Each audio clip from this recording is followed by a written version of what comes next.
¿Puede una revolución triunfar cuando el 80% de su población se niega a participar activamente en ella? Imaginen un conflicto donde los fundadores de una nación eran considerados terroristas, donde los soldados luchaban descalzos en la nieve y donde el ejército más poderoso del mundo fue derrotado por agricultores armados con ideales. La Guerra de Independencia de Estados Unidos no fue la rebelión unánime que los libros de texto suelen pintar. Fue una guerra civil desgarradora, una lucha fratricida, donde vecinos lucharon contra vecinos, y donde el resultado pendió de un hilo tan fino que un cambio en la dirección del viento o la llegada tardía de un barco hubiera podido cambiar el destino de Norteamérica para siempre. Esta es la historia de cómo 13 colonias dispersas y desunidas se atrevieron a desafiar al imperio más extenso de su tiempo, y en el proceso inventaron una nueva forma de gobierno. Bienvenidos a Historias Inmortales. Hoy viajamos al siglo XVIII para presenciar el nacimiento violento de una nación que definiría los siglos venideros. Hoy exploraremos el fuego robado, la Revolución Americana y el nacimiento de una república. Para entender la audacia de esta rebelión, debemos primero comprender el mundo colonial americano de 1770. Las 13 colonias eran parte próspera, parte problemática del Imperio Británico. Londres veía a América principalmente como una fuente de materias primas y un mercado cautivo para sus productos manufacturados. Los colonos, por su parte, se sentían cada vez más americanos y menos británicos. Habían desarrollado sus propias asambleas legislativas, su propia identidad y un feroz sentido de independencia. La chispa que encendería la rebelión fue, irónicamente, una victoria británica: la Guerra de los 7 Años contra Francia. Aunque Gran Bretaña expulsó a Francia de Norteamérica, quedó con una deuda monumental. Para pagarla, el Parlamento británico decidió gravar a las colonias con una serie de impuestos: la ley del azúcar, la ley del sello, las leyes Townshend. Para los colonos, esto era una traición. No tenían representación en el Parlamento, por lo que gritaban "No taxation without representation". La tensión llegó a su punto de ebullición en Boston. Allí, un joven abogado de Virginia llamado George Washington comenzaba a emerger como figura. Washington era un hombre de contradicciones fascinantes. Un magnate de 1,90 metros de altura que sufría constantemente de problemas dentales, un soldado con experiencia que prefería la vida de caballero agricultor en su amado Mount Vernon, donde experimentaba con nuevas técnicas agrícolas y diseñaba personalmente su jardín. Era reservado, casi tímido en las conversaciones sociales, pero poseía una presencia que llenaba cualquier habitación. El 16 de diciembre de 1773, la resistencia se volvió acción directa. Miembros del grupo secreto Hijos de la Libertad, disfrazados de nativos Mohawks, abordaron buques británicos en el puerto de Boston y arrojaron 342 cofres de té al agua. El motín del té fue un acto de desafío calculado que enfureció a Londres. La respuesta británica fueron las leyes intolerables, que cerraron el puerto de Boston y suspendieron el gobierno local. Era la gota que colmó el vaso. En 1774 se reunió el primer Congreso Continental en Filadelfia. Aún no se hablaba de independencia, sino de reparar la relación con la madre patria. Pero los acontecimientos se precipitaron.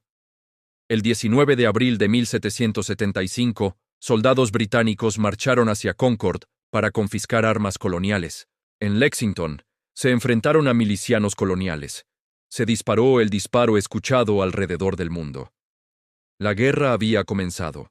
El Segundo Congreso Continental nombró a George Washington como comandante en jefe del recién creado Ejército Continental.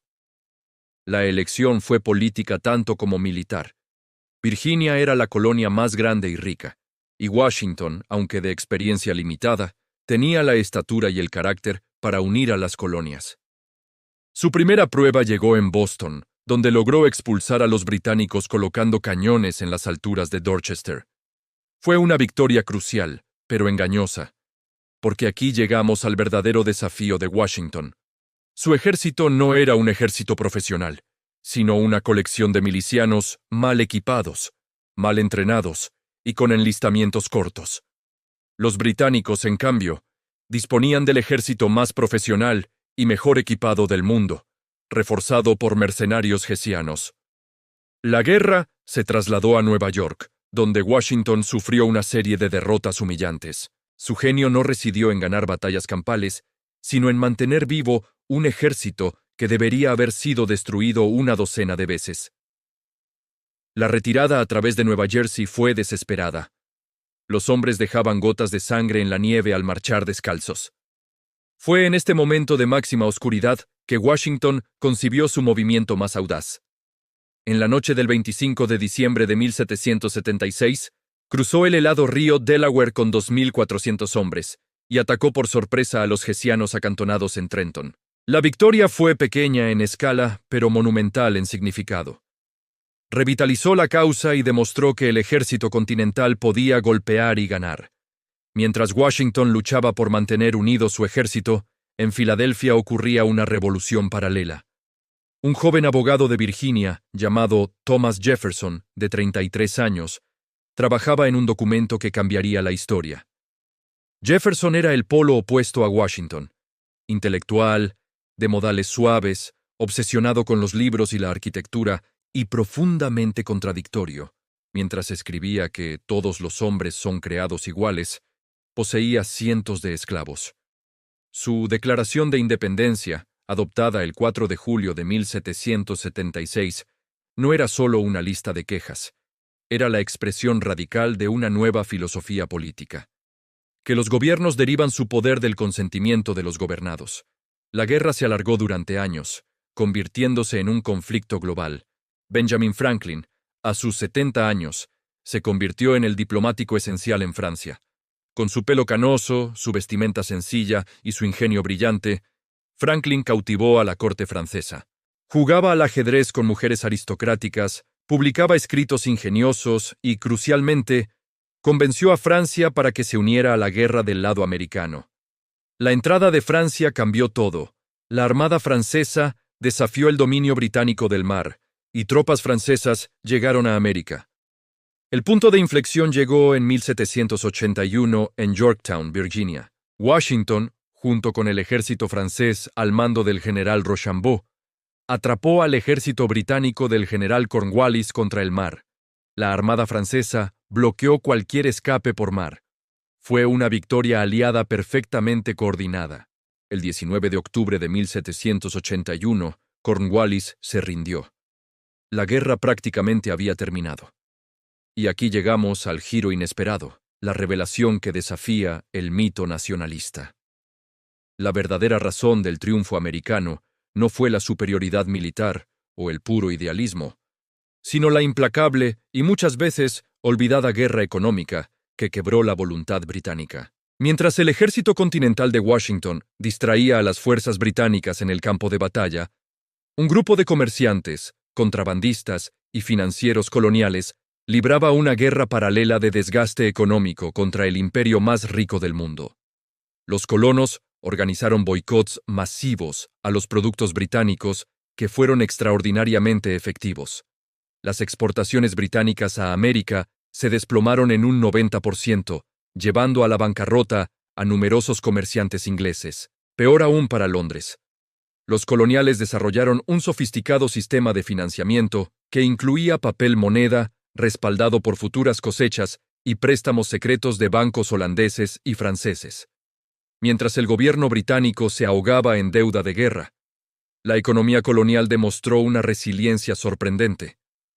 Pero la guerra no fue solo una lucha contra los británicos. Fue una guerra civil americana. Los lealistas, colonos que permanecieron fieles a la corona, constituían quizá el 20% de la población. Familias se dividieron, como la de Benjamin Franklin, cuyo hijo William permaneció leal. La represión contra los lealistas fue brutal. Sus propiedades fueron confiscadas, fueron encarcelados, y unos 80,000 huyeron a Canadá o Gran Bretaña. El Tratado de París de 1783 reconoció formalmente la independencia de los Estados Unidos. Pero la victoria creó tantos problemas como los que resolvió. Las 13 colonias, Ahora eran 13 estados independientes, con intereses frecuentemente contradictorios. El período de la Confederación fue caótico. Fue solo con la Constitución de 1787 que Estados Unidos encontró una estructura de gobierno duradera. La Revolución Americana creó un modelo que inspiraría revoluciones en Francia, Haití y América Latina.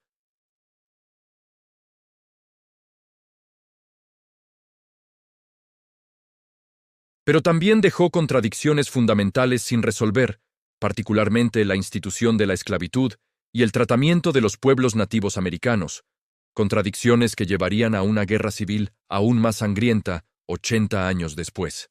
Hoy, cuando miramos hacia atrás a esta revolución fundacional, debemos preguntarnos, ¿fue esta una revolución de todos o principalmente de propietarios blancos? ¿Cómo reconciliamos los ideales elevados de la Declaración con las realidades de la esclavitud y la expansión territorial? Y en nuestra era actual de profundas divisiones políticas, ¿qué lecciones podemos extraer sobre cómo construir una unión de estados diversos y con frecuencia en desacuerdo? Si esta inmersión en el nacimiento de los Estados Unidos les ha hecho reflexionar sobre la naturaleza de la libertad y el gobierno, les invito a suscribirse a Historias Inmortales. Activen la campanita para no perderse nuestros próximos viajes a los momentos cruciales que han dado forma a nuestro mundo. Y déjenme saber en los comentarios, ¿creen que las revoluciones modernas pueden triunfar sin violencia? ¿O la guerra de independencia estadounidense estableció un modelo que ya no es viable en el siglo XXI? Hasta la próxima. Cuídense mucho.